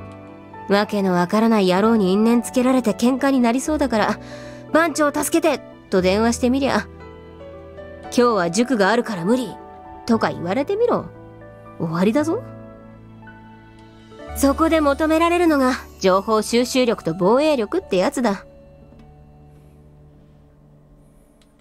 番長に武器を取り上げられたお前、つまりは我が国だが幸いなことに盾を持つことは許されている。つまりは早期解決力として自衛のための武装が許されているってわけだ。 Okay, I get it. So she's basically making the World War II analogy. She's saying that she's basically because she's she's part of like national defense, so she's just equating it as the well, Japan lost the war and they're not allowed to have weapons, but they're allowed to have a quote-unquote shield which they arm for quote-unquote defense. ところがまあ、厚物に懲りてナマスを吹くって言葉もあるだろ。一度ボロ負けした国ってのは表立って武力を持つことを嫌う連中が増える。つまり武器なんか持ってるから殴られるんだという意見だな。表だった武装は NG。 そもそもそんな金はない。番長に頼りすぎれば自分で蒔いた種は自分で枯れとくる。 Yeah, it's basically さあどうする？ basically she's making it's the argument about Japan's Japan arguably having one of the largest standing militaries, but it's not a military or army. It's called the Special Defense Force. I have to take care of things myself, but as quietly as possible. その通り。いいかユジ、この日本って国はな、番長にとっちゃ北側の玄関なんだ。この国からいろんなものを取り上げた番長側がこんなことを言うのもなんだが、国外からの侵略に対する脅威にあまりに無防備な日本において、 It's all just national defense. 番長の国を代表とする各協力国の出資のもと、核施設防衛を名目として設立された非公式なタイテル組織があってだな。 Okay. Sorry, this is starting to get confusing. I don't really get it. ああ、だからどう説明すりゃいいんだ？つまりな、この国を侵略して乗っ取ろうとする国があったとするだろ。そいつらと戦って撃退するにはこの国にはいろいろなものが足りない。 Like an army? そう、この国には軍隊がない。番長の国から軍隊を送り込むにしても面倒な大人のルールがあって様々な制限がある。Remember, that's the key thing. Japan doesn't have an army. そこで defense force. 核施設保護の名目で軍隊とは別の組織を新たに設立し、防衛費とは別の金で動かそうって魂胆だ。公的な組織区分としては防衛省における特別の機関ということになる。わかるか？ Yep. Is there any simpler way you could explain this? まあもっと簡単に言ってしまうと秘密警察みたいなものか？地方警察権はないがな。What's a secret police force? わからんか。そうか、困ったぞ。子供にわかりやすく説明する必要のない職業だからな。適当な言葉が見つからん。I wonder if that's like a common trait, like if people don't really know about the Special Defense Force when they're younger. アメリカの NSA とか CSS を知っているか？ The people who make the space shuttles? いや、NASA じゃなくて知らんか。まあ知らんよな。つまりだ、普通の警察官じゃ対処できないような悪いやつを探したり捕まえたりする組織だ。 So you're a police officer? いや、警察官じゃない。工作員だ。 An agent? どうにも工作員って言葉はスパイを連想させてイメージが悪いな。つまりエージェントだ。So what exactly do you do? だから超法規的活動？ It's kind of hard to say, right? That's not very specific. 面倒なことを聞くなよ。つまり法の目をかいくぐる悪いやつを探したり捕まえたりするんだ。 That actually makes a lot of sense, I think. How is that different from being a police officer? 全然違うんだが、まあ一番の違いは相手だ。警察が相手にするのは犯人、つまり犯罪者だが、我々が相手にするのは敵だ。 That's a good way to explain it. What's the difference? They're both people who do evil things, right? 悪いことをしていない敵もいる。 I don't get it. なあユージよ、そもそも悪とは何だと思う？ Doing bad things is evil. It's simple as that. では正義とは何だ？正しいことか？ Yeah, that's right. ではその行いが正しいことだと誰が決める？ My big sister did that for me. Kosuke always had the same answer for me whenever I needed one. はっ。おいおい。お前の姉ちゃんが正しいと言えば、それが正義なのか？お前の姉ちゃんが間違ってたらどうすんだよ。それに、お前の姉ちゃんはもう死んだ。どうすんだお前。Oh, well, you know, you got me, you got Yuuji. おいおい。そんな泣きそうな顔すんなよ、鬱陶しい。Yuuji's sad. Dead sister makes Yuuji sad. いいか、ユージ。正義を決めるのは国民だ。所詮この世は多数決だ。Yeah, that's true. だが、多数決や話し合いで解決が得られない場合もあるだろう。話し合いをしている最中にズルをしてくるやつも当然いる。喧嘩になった時、止めてくれるのは父親だが、戦後の日本で父親を担ってくれたサムおじさんだって、今は自分の身に降りかかる火の粉を払う仕事が忙しい。Oh man, that hits a little close to him. てめえのことはてめえでやれ。60年以上も面倒を見てやったんだ。そろそろ自立しろってな。自分たちで親離れできないように仕向けておいて、随分と身勝手な父親もいたもんだろ。Yeah, it's true. She didn't have expected anything better. その通り。だからこそ、自分たちの問題を自分たちだけで自己解決できる力が必要とされる。そんな父親の手を煩わせないために、子供がズボンの尻ポケットに隠した武器。それが私の仕事だ。わかるか？ Then I just skipped a little bit of line there. I think I get the idea. 父親に例えたのは逆に良くなかったか？お前、結局よく分かってないだろ。Yeah. まあいいや。とにかくそれが、この国が持つ第三の目としての諜報機関。そして、この国の3本目の腕だ。I like how Asako uses these terms and Yuuji doesn't get it. And that's why later on Yuuji says, yeah, I'm a janitor. I take out the trash. 誰もが認めるわけにはいかない。そんな歪な存在こそが、私と JB が所属している会社、SARS というわけだ。SARS? 日米合同対テロ組織、中央調査部諜報2課分室、セントラルインテリジェンス&リサーチセカンド。通称で SARS だ。Oh, okay, there you go. She has a really long neck. Does she? I don't know. でも、あまり表に出すわけにもいかない組織名だからな。通常は、皮肉を込めて会社と呼んでいる。Yeah, just call it a company, right? Sounds like it's kind of a pain working there. そうだぞ。そんな面倒な職場だからこそ、社員はみんな、パチンコやお馬さんやお船や自転車で息抜きをするんだ。Even JB bought a car. Wait, was that whole long-winded explanation just one big excuse? うるせえ。お前は私の女房か？玉遊びくらい好きにやらせろ。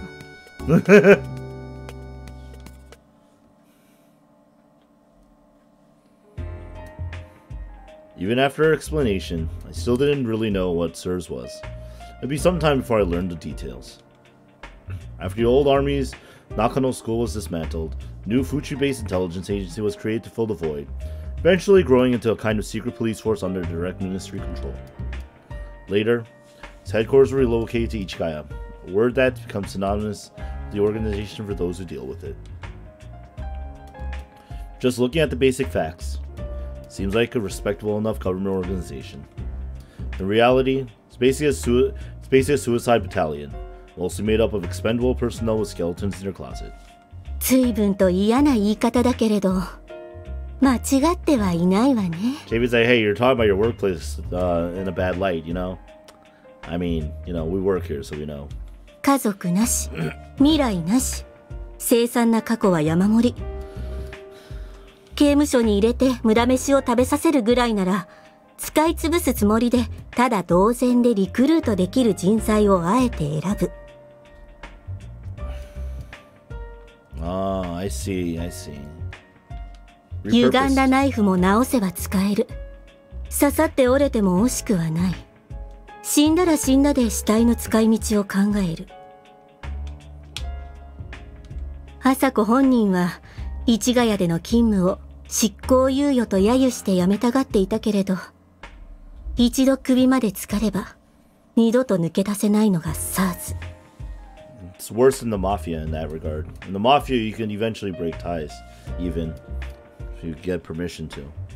But this place is like, yeah, good luck with that. そこで朝子は作戦で救出した子供を引き取り、保護観察するという名目で予備役登録をする約束を取り付けたというわけよ。Oh. I'm amazed they let her quit to take care of a kid, honestly. 保護観察対象がヒースオスロの紙幣だった子供だというのなら話は別よ。Oh yeah. それにあなたももう知っているとは思うけど、あなたを引き取った当時の朝子はもう肉体的に限界が近かったのよ。少なくとも有力な戦闘隊員として機能するには対応限界に近かった。だから朝子は自分の後継者たるあなたを育てることにした。Oh man, that's like tough. Like she had no real answer for Yuuji. So she trained him up and then it's like, now go do my job. I'm sorry. We've been over this before. You've got that wrong. Chose to succeed Asako of my own free will. Maybe not. 当時のあなたに他の選択肢を用意できなかった時点で強制したのも同じことよ。I did have a choice. Somehow or other, you managed to prepare me a perfectly clean identity with all the paperwork. I'm the one who rejected that future you offered me. I still don't regret it, not even now. へー。 It's like, oh, really? Well, I know I've caused you plenty of trouble and I do feel bad about it. へー。 Don't look at me like that. Spent my first paycheck to buy you a watch, didn't I? ああ、そういうこと言っちゃうのね。つまり何？あなたから見た私って高いものを買い与えておけば自分は大事にされてると勘違いする安い女なのね。You were happy, weren't you? そりゃあ、まあね。So I still wear that watch, you know? I've been told I was a piece of trash for most of my life. Found the job I could do. I earned money doing it. Cash itself didn't mean much to me, so I decided to use it and buy you a present. Something that would last. I didn't really think about my reasons at the time, but I think I wanted someone to have something to remember me by. So I wasn't going to leave much else behind if I died. それがどうして私なのよ。Asako wasn't the sort to appreciate presents, for one thing. For another, I was pretty certain you'd outlive me. そんなのわからないじゃない。デスク組の私だって絶対に安全ってわけじゃないわ。Alright, so Yuuji's either to say something really sarcastic or something really serious. Like, because, you know, as one of your field agents out to protect you or something. No, you're safe. I wouldn't let anything happen to you. Yeah, there you go. It's gonna say something serious. As long as I'm alive, you're safe, JB. そっか。Mom JB is now happy too. Basically, Yuuji was raised by three people. He was raised by Kazuki. He was raised by Asako, and he was raised by JB. What's so funny? いや、ごめん。もうずっと昔にまだ私と朝子が養護施設にいた頃、全く同じことを朝子に言われたのを思い出したわ。Well, they're like mother like son, right? 施設の大人ですら信用できなかったあの当時、私は朝子だけを信じていた。そっか、朝子にしろあなたにしろ、なんで私こんな面倒なやつを真面目に面倒を見てるんだろうって思ってたけど。 Sounds like a spin-off, My Three Moms. そういうことか。 2.5 moms. 2.5 moms. That's what it is. That's the name of the show right there. 2.5 moms. In a spin-off, it's JB, Asako, and Kazuki raising a young Yuuji. You've done a lot for me. That's why, as long as I can protect you, I don't regret becoming the person I am today. Lady killer, though.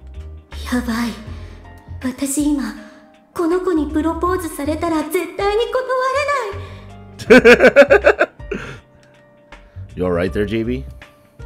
まあ、ないけどね、そんなこと。で、どこまで話したっけ？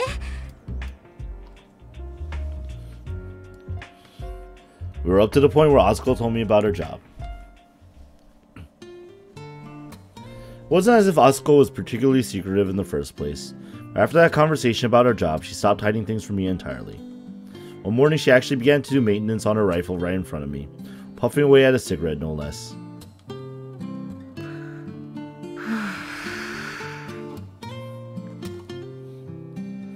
Asako makes like one of those comments, "Ain't the cancer that's gonna kill me." It's like, God damn it, Asako. You smoke while you're doing maintenance on your gun? こりゃお前あれよ。武士が刀のメンテをするときに加える返しみたいなもんだ。ベラベラ喋って大事な武器に唾を飛ばして錆びさせないようにするために加えてんだ。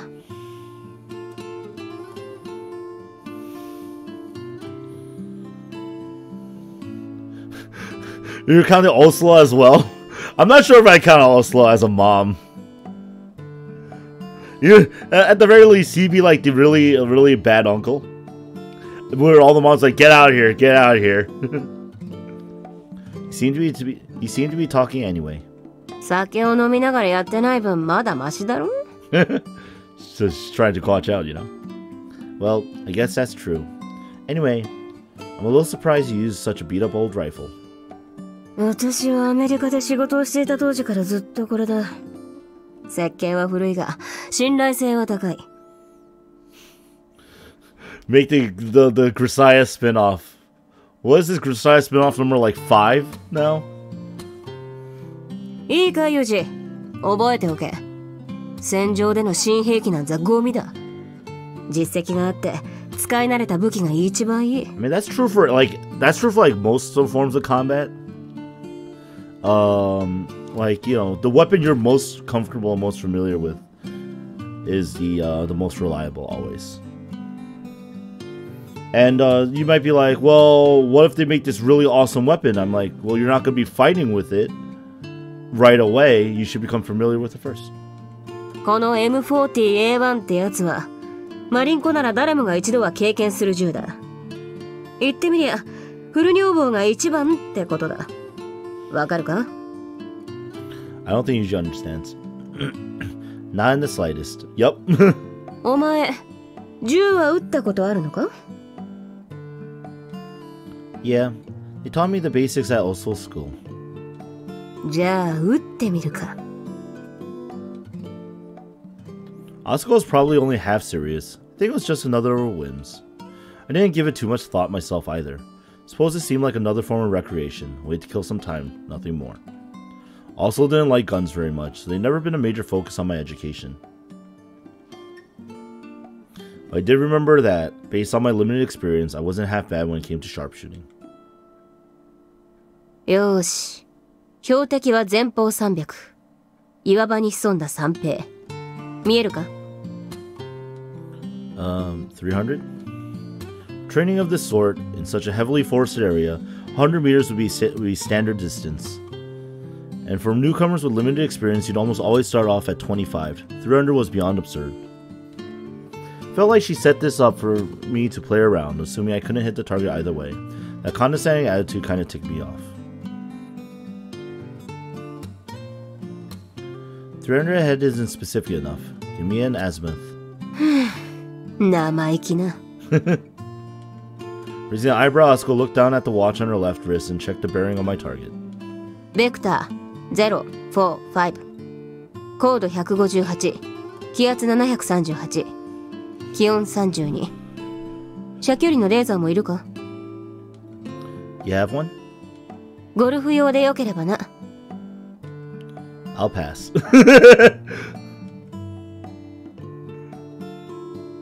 With due north as my 0 point, I turned the barrel 45 degrees clockwise, so the target was approximately 300 meters away. I only be moving the gun a few centimeters from this point.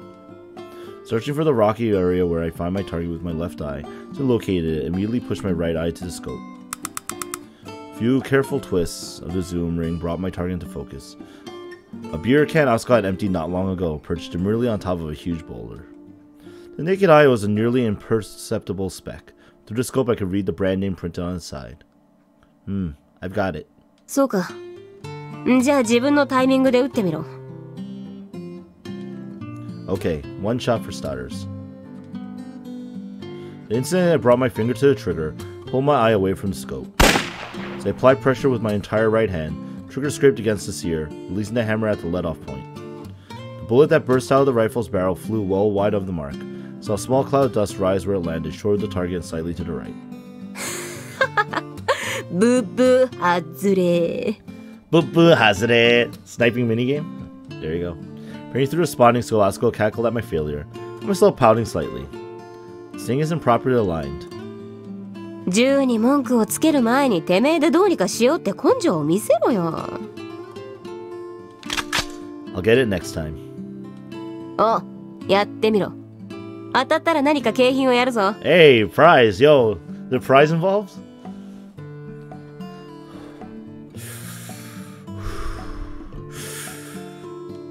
Squeezing my eyes tightly shut to stretch the muscles that supported my eyeballs, I breathed deeply in and out, focusing on the steady beating of my heart, careful not to disrupt its rhythm.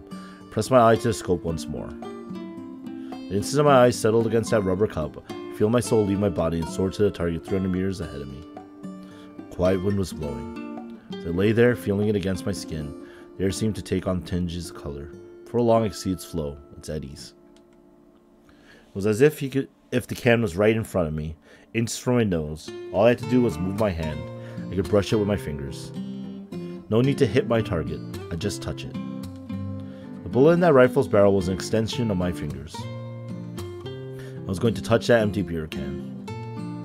All I had to do was calmly extend my hand. For all, it was sitting right in front of me. Easy enough. A reflexive twitch of my fingertip found the trigger, and gently squeezed it once more. There was no need for prayers. As soon as I touched that trigger, I knew. This one was a hit. Hit. Elimination of the target verified. Although I lined up the shot more on instinct than anything else, it seemed to have landed dead center. Peering through the scope, I watched the beer can fly off the boulder and out of sight. おぉ、いいじゃないか。そのまま続けてみな。Really, this is with Machina? Yes, but Machina was still learning at the time, so this is like Yuuji's already at like a point where he's now refining his skills.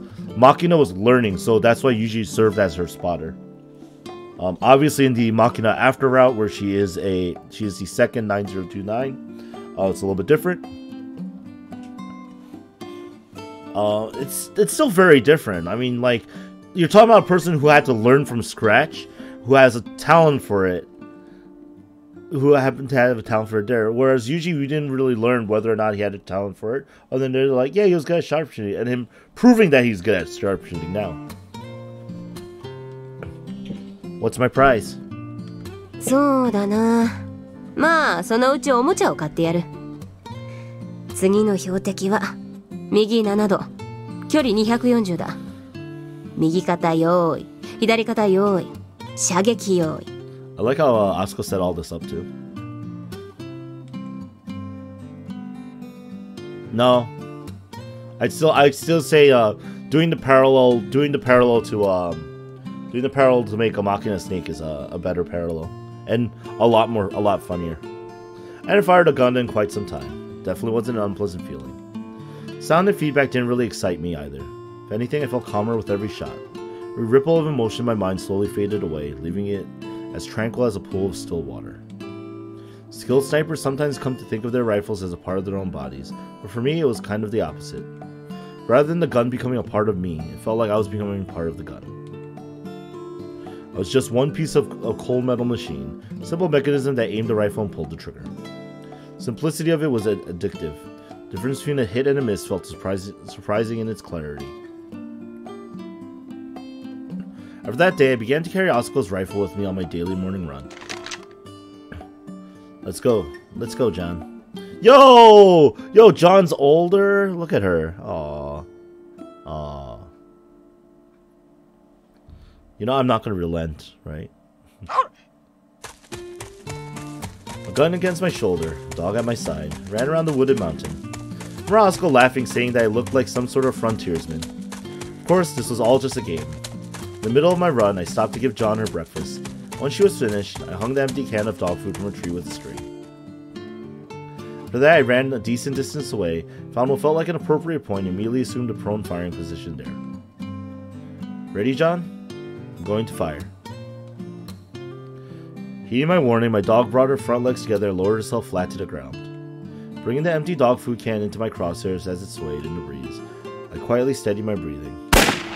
The gunshot finally rang out. John reacted with a visible flinch. Alright. I made it into a sort of fortune-telling game. When my shot landed on target, that meant I'd have a lucky day. One shot every morning. Kept it up for quite a while. After a few days, I started varying my targets and experimenting with different distances. I found myself getting a little bored. They hit on the idea of coming up with more troublesome challenges. Take off the scope and line up my shot using only instinct and my naked eyes. Or send the can floating down a stream and try to pick it off in motion. Try to shoot a static object while running with the rifle against my shoulder. Didn't matter if it was raining or windy, stuck to the routine. One day, one shot, one hit. My life on the mountain wasn't exactly eventful. This game had become my only real source of amusement. Before too long, Asako made good on her promise and bought me a toy. まったくおめえはよ、人の鉄砲で毎日楽しそうに遊びやがって。お前が勝手にいじると、お前の癖がついて仕方がねえじゃねえか。Would she buy him his own? I'm servicing it after every shot, you know. だからお前の癖がつくんじゃねえか。そこで、お前に新しいおもちゃを買ってやった。開けてみな。You won't convince me. You won't convince me only because you're saying you will, and I'm like, well, then I'm gonna be contrary just because I can be. Come on. It's a very simple concept. Plus, you know, you type yours in chat, I have to say mine out loud. That's a lot of fun. That's a lot of effort for me to go, yeah, I'm gonna be bullheaded on the internet. So now I have to be bullheaded on the internet, you know? Asako jerked her chin to indicate a sizable PP resin case sitting imposingly on top of the table. ケースのロックナンバーは9029だ。Oh, ooh, that's a number. Spun the dials that Asako told me, released a push lock, and gingerly opened the lid of the case. Inside, I found what looked like a brand new sniper rifle sitting snugly in a bed of a shock-absorbing foam. What's this? M24 SWS。お前のだ。好きに使え。That ain't no BB gun! She said the thing, yeah. Sitting nestled in its case, it didn't look particularly different from Asako's M40A1. When I picked it up in my hand, I found it was noticeably lighter than the rifle I've been using so far. Closer inspection, I found it also had a long bolt handle, designed to provide highly reliable feeding, and a modified fluted barrel that both reduced the gun's weight and would help it stay cooler while firing. 構えてボルト引いてみな。As instructed, I took an upright firing stance, brought the stock to my shoulder, and pulled the handle. 違いがわかるか？ Considering how light this thing is, it's well put together. It feels really solid. ケブラーコンのファイバーストックだ。それだけで随分違う。Don't get it too wet, though.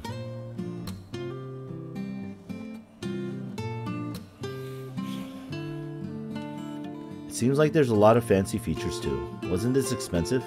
お前まだまだへったくそだからな。下手くそは道具の性能に助けてもらうのが当たり前だ。工房筆を選ばずなんて言葉もあるけどな。そういうのはいい道具を極めてから初めて理解できるもんだ。初心者こそ道具にかける金をケチっちゃダメなんだよ。It's like the exact opposite for like live streaming. Like you basically have crap until you can afford something better. I guess I understand what you mean, but considering I was just going to use it for my daily can shooting game, this really seemed like a bit much. たった一つの道でいい。極めてみろ。Oh, that's why. 一つの道を極めるためには様々なことを学ぶ必要がある。そして必要だからと学ぶうちにいつの間にか自分に向いた学び方を覚える。I do really like this background song though. It's like it calms the nerves, you know. たとえそれがどんな道であろうと、その道を極めた人間というのは他の何をやるにしても自分の得意分野に置き換えて物事の要領を得る。That is kind of true. You learn to use your strengths in whatever you do. そういうやつは何をやらせても卒がない。わかるか？ Yeah, sort of. まあ今はなんとなくでいい。何年かすりゃお前にも理解できる時が必ず来る。If you say so. 何も考えずにそれができるやつが天才。考えた上で努力を惜しまないやつもまた天才になれる。時間はかかるが諦めないことだ。And Yuuji became very stubborn. 嘘でもはったりでもいい。とにかく俺はできるんだと自分を信じて諦めなければ数年後には必ずなりたかった自分になれる。これはマジだ。You say some pretty good stuff sometimes, Asako. Can I call you master? いいのか？うかつにそんなこと言って。私の教えは厳しいぞ。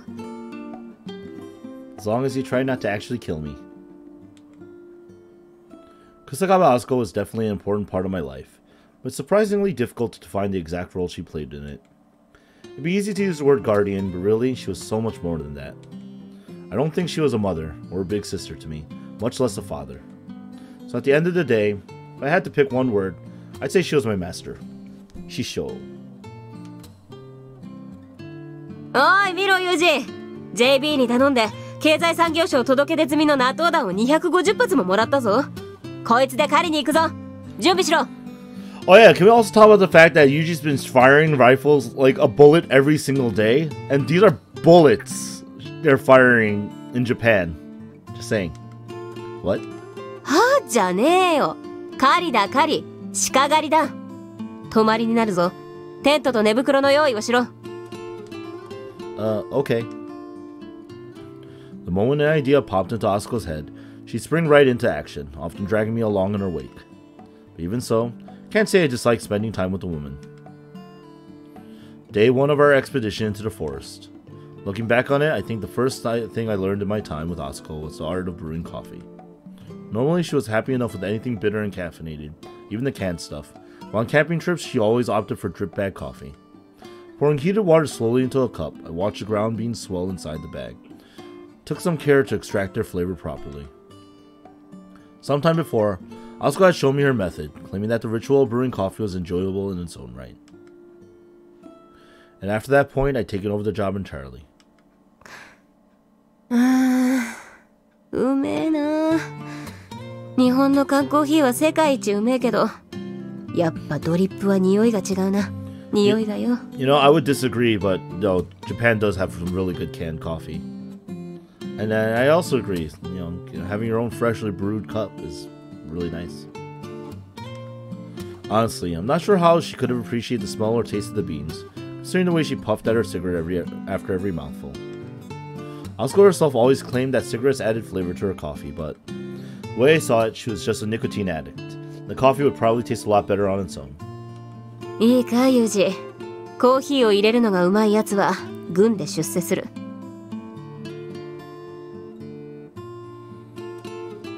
I wonder why that is. She gotta explain it? そしてタバコは吸わない方がいい。タバコを吸わないやつは支給されたタバコを現地で食い物や情報と物々交換に使える。That sounds like very useful information. コーヒーとタバコは常に軍と密接な関係にある。と言っても軍人じゃないお前に言っても仕方がないことか。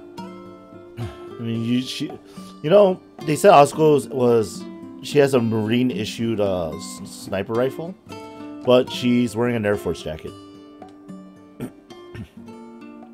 Apparently, a grunt who suffered through countless terrible battles had left behind words of wisdom to this effect. Throw away your gun if you have to, but hold on to your cigarettes. The sound of the word gun, the coffee in my mouth grew noticeably more bitter. Glanced to my side, the toy Asako I brought for me was sitting there, not far away. There was no mistaking it for a child's plaything. Sitting on the ground with its barrel propped up by a hairless bipod was the very picture of a deadly weapon. What did she expect me to do with this thing? Don't point out the flawed... Well, you know, Asako might have been passed around here and there to different, you know, sections, departments, etc. Stupid question. A gun like that was a tool with only one real purpose. Use it to kill living things. The idea was nauseating. I couldn't even bear to catch a fish, much less gut one with a knife. Now that I was starting to break out of my shell, I also got decided it was time to address my terror of killing head on. Of course, fish fillets and packaged steaks don't come from nowhere. They're processed bodies of animals. Plants are alive in their own right. Just by breathing, we kill tens of thousands of microbes. There's no way for human beings to exist without harming other living things. To hear Asako tell it, this meant that life itself was fundamentally a battle. But even so, I found myself picturing a great unsurmountable wall looming up to block my path. いいか、ユージ。弾の一発とて国民の血税だ。無駄弾撃つんじゃねえぞ。撃ったら薬莢はすべて回収する。This deer looks very pissed. He's like, oh great.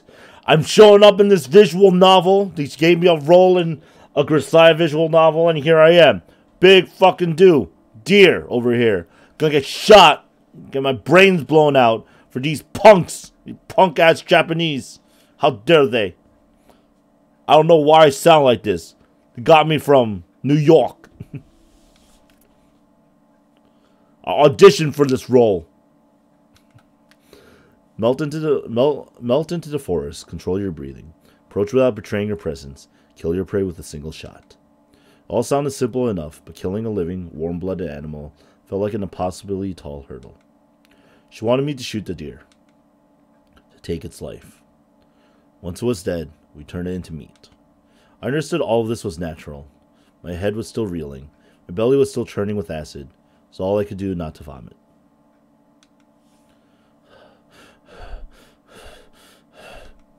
Lay there, peering into the scope mounted on my rifle. As I stared at the deer centered in the fine duplex crosshair, fingers sat immobile on the trigger. My breathing grew increasingly rough. Asako told me to clear my mind and pull the trigger calmly. Sweat dripping down my face, I tried to do so. My finger just wouldn't move any further than this. My right arm ached with the memory of smashing a bottle against my father's head. There was a sour smell, like that of raw sewage in the back of my nose. I can't do it. Finally, as the stinging sweat poured into my eyes, grimaces squeezed them shut. Perhaps sensing that something was amiss, the deer burst into a run, quickly vanishing deep into the forest. I can't do it, Asako. I just can't. Couldn't bring myself to kill. It wasn't like I was making a moral stand. I was just weak, whining, spoiled child. I was closing my eyes to a reality I didn't want to think about. I understood that perfectly well, but I still couldn't pull the trigger. そうか。やっぱ無理か。だよな。Oh, they're playing the music. So I curled up miserably into myself. So I took a cigarette from her pocket and proceeded to light it. お前はガキのくせにいろんなものを見すぎたな。Fundamentally, killing people isn't a job that a normal guy can do. Even if you have a clear reason to take a life, experience is going to leave a mark on you. When you're still new, you can usually get the job done anyway. It's easy to pull the trigger without a second thought when you're frantic with worry about actually completing your mission properly. Soon enough, get a few jobs under your belt. The routine starts to come more naturally. Your mind can afford to wander a little. And that's when things get really dangerous. For a while, you can probably keep functioning anyway. Up until thoughts like, am I really doing the right thing, start popping into your head. Once those little doubts start nagging at you, it's basically over. Your doubt makes you hesitate. Your hesitation slows you down. Sometimes it even turns into fear, stopping you dead in your tracks. If things get that far, there aren't a lot of options left open to you. You can fail on the job, which means dying, or you can lose your mind and turn into a killing machine. There aren't really any decent outcomes. 殺しで作った心の傷は殺しで解消するしかないと思ったんだが、まあ無理か。It's not how it works, you know? Sometimes. It seemed like a pretty crude attempt at shock therapy. The simplicity of it was almost childish, like someone trying to distract you from the pain of a shot by pinching your other arm. Still, Asako told me it had worked for her, so maybe it was an effective treatment in its way. Push yourself relentlessly forward, and won't have the time to hesitate or dwell on the past. Focus on your job, single-mindedly. Eventually that scar in your heart will just be one among many. Grow numb to the pain. 私にはそういう生き方しかできなかった。けど、お前もそうだとは限らない。私みたいになっちまえば、もうどうしたって普通には戻れない。悪かったな、ユージ。I just... ああ、くそ。この程度のことでピーピー泣くんじゃねえよ。いいか、ユージ。男の涙ってのは人のために流すもんだ。自分のために流していいのは汗だけだ。覚えておけ。Okay. まあ、焦ることはない。いや、むしろ殺す必要もない。普通に生きていく分には、生き物を殺さなくても問題ないからな。今回の狩りは、そのための簡単なテストだ。A test? 私がお前にかけた安全ピンが、簡単に抜けちまわないかのテストだよ。テストの結果は、まあ良好だ。お前はそれでいい。だがな、ユージ。必要がないから殺さないと、殺すことができないでは大きく違う。殺せないという弱点が、いつか自分の命を落とすきっかけになる可能性もある。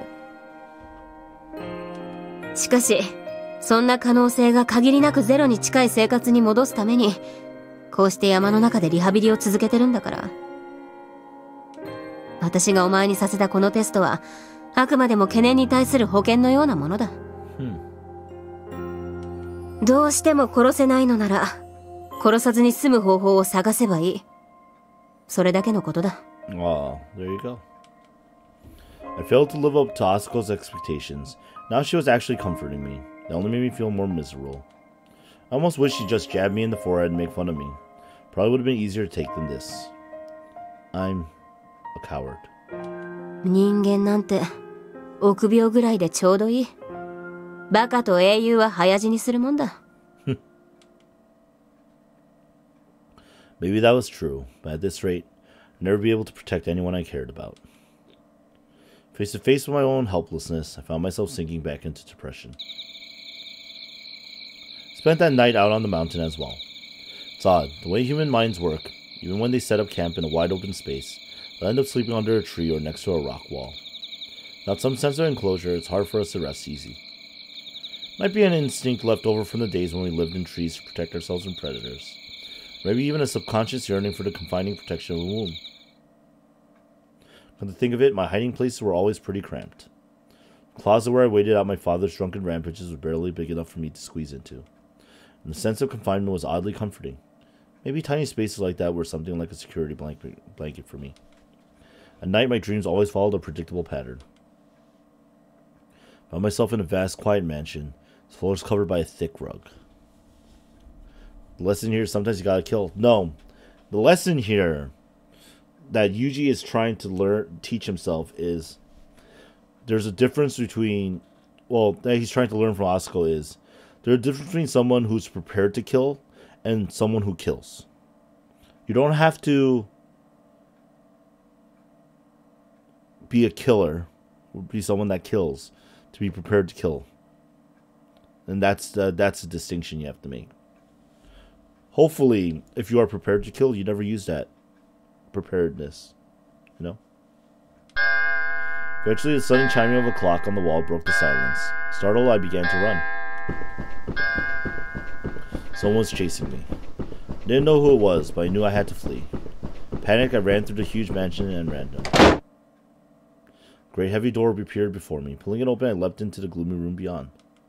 So I found my way to a closet door, opened it, and hid myself there. Huddling there with my head in my hands, I waited in perfect stillness for my pursuer to pass me by. But as time passed, my eyes adjusted to the darkness. I saw a box in front of me. When I turned my head, I found that there were many others just like it, all around me. I knew what was inside those boxes, even without opening their lids. The box is right in front of me, about the size of a birthday cake, containing my father's severed head. I opened it, I see it sitting inside, dark blood pouring thickly from the place where I'd broken his skull. The box next to that one probably had my mother's body inside it. The next box and all the rest contained the many other corpses I had created. And the people inside those boxes were looking at me, speaking to me. Why did you kill me? Why didn't you save me? Why are you still alive? Why does a ruthless killer like you got to survive? A part of me knew this was a dream. It was driving me insane anyway. I screamed for help all I wanted. No one's going to come and save me. The one person who protected me was gone now. As I cowered in the darkness, I could see her looking down at me, a sorrowful expression on her face.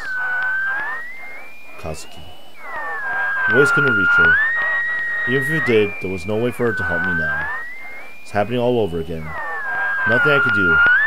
Nothing. Oh, Yuuji. 大丈夫か? しっかりしろ. The radio noises. Exactly. Huh? ああじゃねえよ。お前、またうなされてたぞ。だからああじゃねえっつの。ああ、汗でドロドロじゃねえか。Taking a towel, Asako began to wipe away the sticky layer of perspiration that coated my body as I slept. I didn't understand her. Her past was obviously just as bad as mine, if not worse, so how could she be so strong? She killed people, just like me. Had she found some reason to keep on living anyway? Asako had told me that nothing was more valuable than experience. Did that mean if I experienced enough, I'd be as strong as her one day? Was Kusakabe Asako someone I could follow out of the darkness? なんだ、人の顔じっと見やがって。Asako, on closer inspection, you're actually a pretty fine woman. 失礼なやつだな。私はよく見なくてもいい女だ。A little late to worry about all this now. Hadn't I already decided to trust this woman? ほら、チューしてやるから、もう一度寝ろ。I'm not a complete baby, you know. じゃあ、大人のキスだ。What? What? When I was younger, Kazuki was always the one who gave me a goodnight kiss to keep the nightmares away. I wasn't really happy about being treated like a baby, but looking back on it after the fact, maybe she was the reason I could sleep so peacefully back then. I was starting to think, women were actually pretty amazing. ユージ、お前? What? いや、なんか今、お前の別の才能に気がついたというか。He's a good kisser. うるせえな。そんな目で私を見るなよ。なんでもない。もう寝ろよ。ほら。Okay. I don't know if Asako's magic charm did much in particular, but I didn't have any more bad dreams that night. Kusakabe Asako had definitely become very special to me, so there's no doubt about that. But if her life was ever in danger, if I had to pull the trigger to save her, I probably wouldn't be able to do it. I'd probably stand there and let her die. That fear was weighing more heavily on me with every passing day. Before too long, it would be realized in a very different form. Oh no. Oh no. Oh no! But, you know, I'm going to leave it off now, guys. I know. What a weird place. I'm tired. I'm hungry. I'm still feeling sick. So we're going to cut it a little bit shorter today. I'm gonna leave the rest of this for next week. But this has been animefanrk2k. Thank you very much for tuning in tonight's Monday Night Livestream. I'll see you guys on the Twitches starting tomorrow as per usual. So have a good one. Thank you. Good night. And remember, guys, if you're having bad dreams with radio noises, get yourself an amazing woman to kiss the nightmares away. Is what Yuuji has learned today. All right, see ya. Peace.